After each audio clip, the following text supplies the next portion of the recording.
Alors bonjour à tous, aujourd'hui donc nous allons parler d'un personnage central de l'œuvre Tokyo Revengers, puisqu'il s'agit en effet de son héros, j'ai bien surnommé Sasuke Uchiwa. C'est quoi ce monde? Est-ce que le monde il est à l'envers ou c'est moi qui est à l'envers? Oui bon, il s'agit en effet de Takemichi Anagaki. Pourquoi j'ai envie de parler de lui? Parce que je trouve que son potentiel n'est pas bien perçu. En tout cas, il y a beaucoup de critiques à ce sujet, à son sujet, par rapport justement au fait que ce soit pas un héros exceptionnel, qu'il soit souvent un peu en retrait, qu'il prenne pas les bonnes décisions, qu'il soit une pleurnicheuse, qu'il soit faible mentalement, qu'il soit faible physiquement surtout, et beaucoup de choses descendent de ce personnage, qui je trouve est mal évalué, en tout cas mal perçu. Je sais pas si beaucoup s'intéressent à ce personnage en tant que tel, et s'il y a vraiment une analyse profonde là-dessus, je ne sais pas du tout, mais en tout cas ce perso mérite beaucoup plus de sympathie et d'égard pour ce qu'il fait et ce qu'il a fait jusqu'à maintenant. En tout cas, si vous kiffez le concept que j'analyse d'autres personnages, n'hésitez pas bien sûr à aller dans la section commentaires pour me proposer justement d'autres personnages que vous aimeriez voir être analysés par mes soins, bien sûr, que ce soit un personnage de Tokyo ou un autre personnage de One Punch Man, de Naruto, de qui vous voulez, bref. Proposez dans les commentaires si un personnage qui vous intéresse, je ferai peut-être quelque chose d'ici là. Donc en attendant, on y va. Personnalité de Takemichi.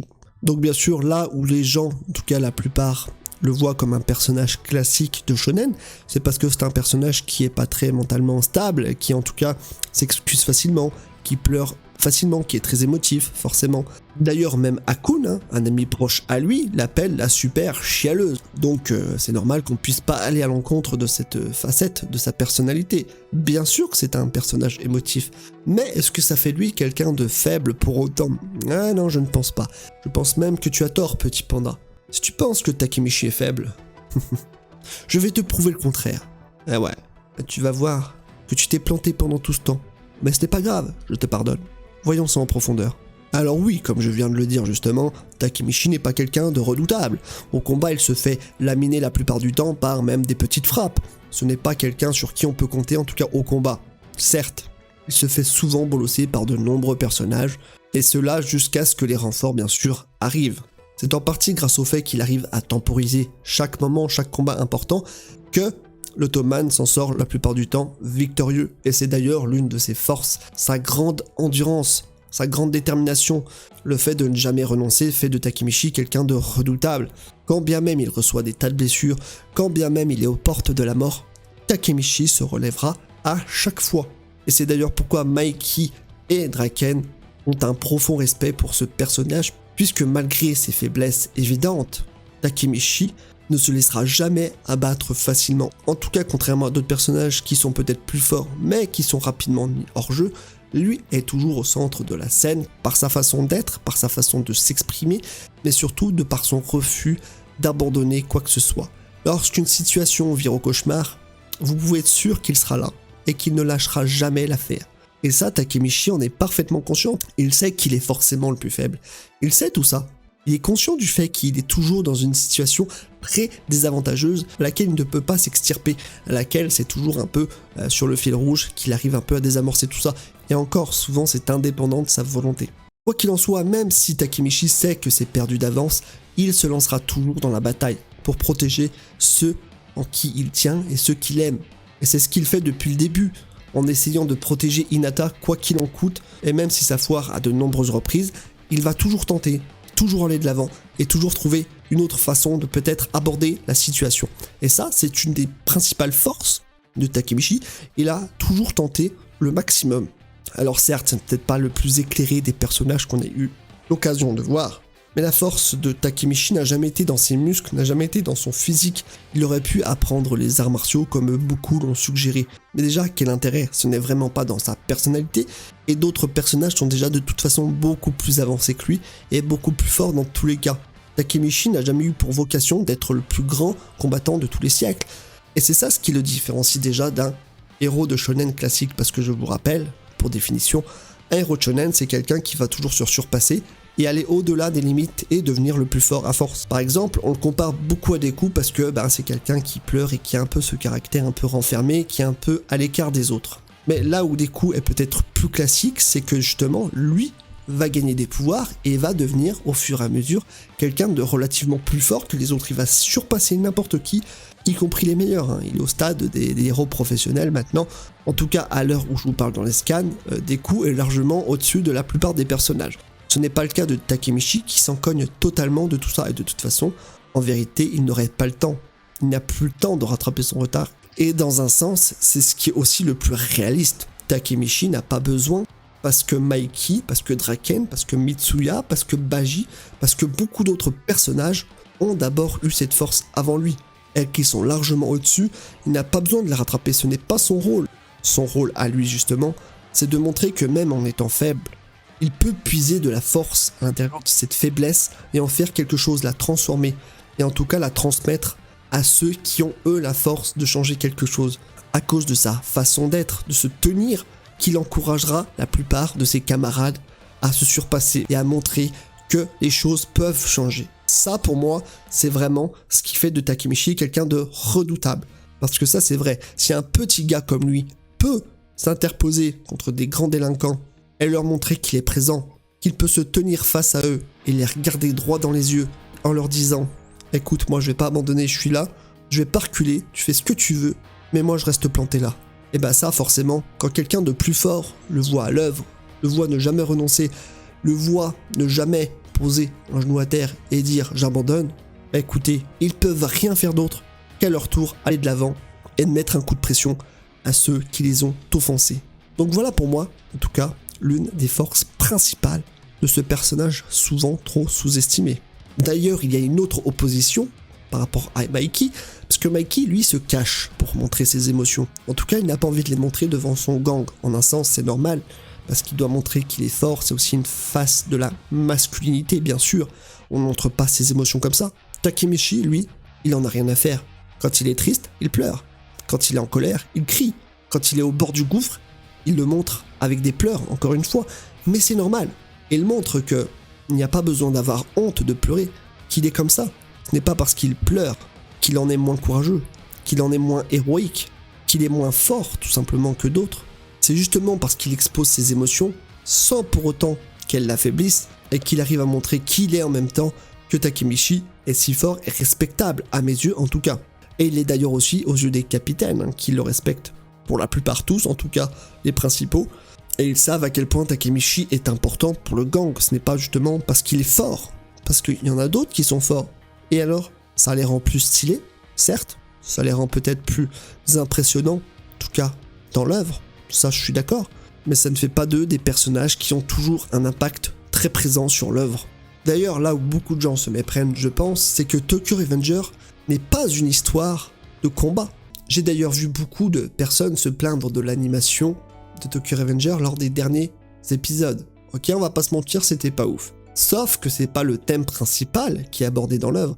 Les thèmes qui sont abordés dans l'œuvre de TR, ce sont l'amitié, ce sont les relations, c'est la volonté de changer et de faire face à des situations critiques, c'est le courage, mais c'est beaucoup l'amour qui est présent.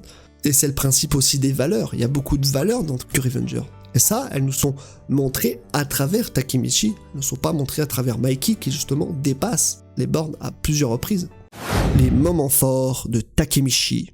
Alors l'un des premiers moments forts qui nous est proposé par Takemichi, c'est justement lors du chapitre 1, lorsqu'il sauve Naoto de ces deux personnes qui l'embêtent, qui lui cherchent des noises, et donc Takemichi s'énerve, déjà il est très vénère à ce moment-là, et donc il met une droite à la personne et il brise une bouteille en leur disant de se casser parce que sinon il va péter un câble.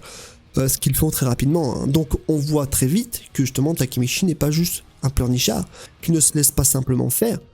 Et ce fut le cas également contre Mikey et Draken, justement quand les deux ont un peu abusé de sa patience, quand ils ont jeté ces objets à travers la rue dans tous les sens, et qu'ils se prenaient la tête mutuellement. Bon, Takemichi à un moment s'est énervé, et on a bien vu qu'il était capable de remonter les bretelles de ses partenaires, et de leur dire bon, ça suffit maintenant. Et d'ailleurs, dès le chapitre 2, il évolue, puisque je vous le rappelle, il se confronte quand même à Kiyomasa, qui est largement plus fort que lui, il le sait, il en est conscient encore une fois, il sait pertinemment qu'il va se faire tabasser. Mais il prend ses coronesses, et puis il se dit, je vais au front, et puis voilà. Tant pis, il faut que je change d'état d'esprit. Alors combien oserait se frotter à quelqu'un de plus fort que soi, en sachant que, à la fin, tu vas prendre tarif. Est-ce qu'il y en a beaucoup d'entre vous qui le feraient? Takemichi le fait. Takemichi le fait. Et oui. Et bien plus tard, quelques chapitres plus tard, au chapitre 24, il se confrontera directement à Kiyomasa justement pour protéger Draken. Et il arrivera à battre Kiyomasa. Alors certes avec une manière peu conventionnelle, ça bien sûr on entend, mais il arrivera quand même à le mettre au sol et à le vaincre. Il dit j'ai passé toute ma vie à subir, mais aujourd'hui je veux ma revanche.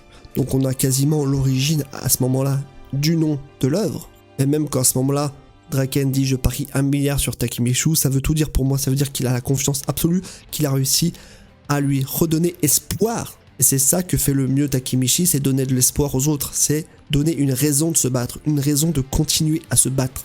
Et rien que quand Akun vient les sauver et qu'il répond par il y a des fois où on peut pas laisser tomber même quand c'est mort, et ben ça rejoint encore une fois ce qu'a dit Takemichi lors du second chapitre.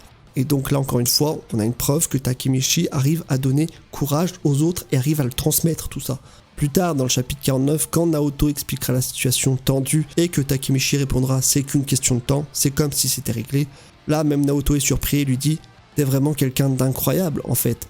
Plus tard, dans la guerre qui les opposera au Black Dragon, Takemichi sera en partie responsable du changement opérant chez Akai. C'est lui qui lui donnera cette volonté de se battre, mais pas n'importe comment, parce que Akai à un moment voulait le tuer, et au chapitre 99, donc Takemichi l'empêche de faire l'irréparable, en lui disant donc que c'est pas comme ça qu'il faut répliquer. Et là il lui dit je vais te montrer comment on se bat. On revoit un souvenir rapide de Hinata qui dit tu savais que t'allais perdre et t'es quand même venu pour me sauver. Et juste après où il dit c'est ma seule putain de qualité. Et ça les gars c'est putain de beau. Juste après, dans le chapitre d'après, même Akai sait qu'il va pas gagner. Il le gueule sur tous les toits, il le crie « Tu vas pas gagner, c'est pas possible ». Et donc Takemichi se prend des coups de la part de Taiju Shiba qui, on le rappelle, c'est une montagne, c'est une armure à glace, le gars peut fracasser tout le monde, hein. Il a battu beaucoup de personnages rien que dans cet arc, à lui seul il peut démonter pas mal de monde. Et là on a la phrase magnifique de Takemichi à Akai qui dit « Akai, se battre ça fait pas de mal, ce qui fait le plus mal, c'est la solitude ». Qu'est-ce que vous voulez que je vous dise de plus à part que cette scène est formidable? Lors du chapitre 134, on a une scène où Kakusho met une balle à Naoto et Takemichi. Et là, on a Naoto qui explique que justement, il n'était pas du tout confiant au départ quand il a confié cette tâche à Takemichi. Mais après, il dit qu'après l'avoir vu échouer encore et encore, il a enfin compris que c'était ça, être un héros. Pour moi, ça renforce en fait ce que veut transmettre Ken Wakui dans son œuvre. Ce n'est pas simplement de toujours gagner, de toujours l'emporter par la vraie force qui compte. C'est d'essayer encore, encore et encore, peu importe le nombre de fois où ça foire. L'important, c'est de continuer à essayer. Et ça, Takemichi, pour moi, c'est le héros idéal de l'œuvre. Je pense qu'il le dit à travers cette phrase. Et dans le chapitre 152, c'est pareil. C'est là qu'on voit un peu l'aboutissement de tout ça, quand tous les amis de Takemichi, justement, rejoignent la bataille pour se battre contre le Tenjiku. Avec Akun, avec Smiley qui dit que Takemichi justement ne se bat pas pour gagner. Mitsuya qui arrive et qui dit c'est parce qu'il n'est pas futé qu'il ne pense pas à se défiler. Et Akai en même temps qui dit justement c'est pas toi notre sauveur, et bah allons-y.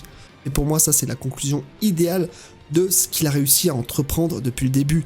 Il a grandement évolué, hein. Il faut se rendre compte que depuis le chapitre 1, il est plus du tout le même, et qu'il a réussi à rassembler tous ces personnages ultra charismatiques, ultra forts à ses côtés. Enfin c'est pas rien quoi.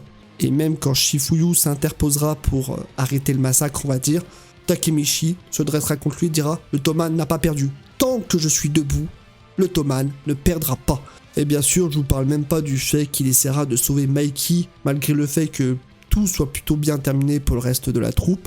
Mais Takemichi, ça lui suffit pas. Il peut pas être heureux si tout le monde n'est pas heureux. Donc voilà, écoutez, je pourrais aller encore bien plus loin dans les explications sur Takemichi, pourquoi c'est un personnage extrêmement puissant, extrêmement important et impactant. Et donc ce n'est pas le personnage faiblard que tout le monde aimerait qualifier. Non, il est bien plus que ça. Il est très fort. Et je préfère nettement cette version-là à une version où il apprend à faire des arts martiaux en 2 jours et où il dézingue tout le monde. En tout cas, c'est mon avis personnel. Donc écoutez, je vais m'arrêter là, sinon ça va être trop long et je préfère faire un truc un peu plus court. Même si je pense que j'ai tout dit de toute façon, en tout cas le principal. Quoi qu'il en soit, n'hésitez pas à dire ce que vous en avez pensé et ce que vous pensez du personnage de Takemichi. Si vous le trouvez effectivement très bon depuis le début, peut-être que cette vidéo vous aura fait changer d'avis et j'en serais ravi. Donc voilà, écoutez, je vais vous quitter là-dessus. Donc eh bien, écoutez, si vous avez kiffé, pouce en l'air, abonnement, commentaire, et moi je vous dis à la prochaine, prenez soin de vous, à plus.